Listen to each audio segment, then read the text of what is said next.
السلام عليكم متابعي قناة سيلات الكمال الأصيلية، كنتمنى إن شاء الله تكونوا بصحة جيدة. اليوم على بركة الله الإخوان كاين هاد جوج نعجات ملاحة اللهم بارك. بالنسبة للإخوان الكحلة السن ديالها طالعة للجموع الصغير وضرب 3 شهور.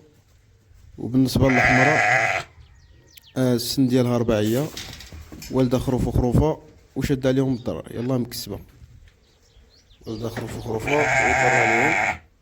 الكحلة الإخوان طالعة للجموع وضرب 3 شهور ونص. المهم جيني باين فيها. ديما هما الاخوان خلي ليا ميساج في واتساب بالنسبه للرقم 06 17 19 64 89. الله يسخر الجميع الاخوان، دمتم في رعاية الله.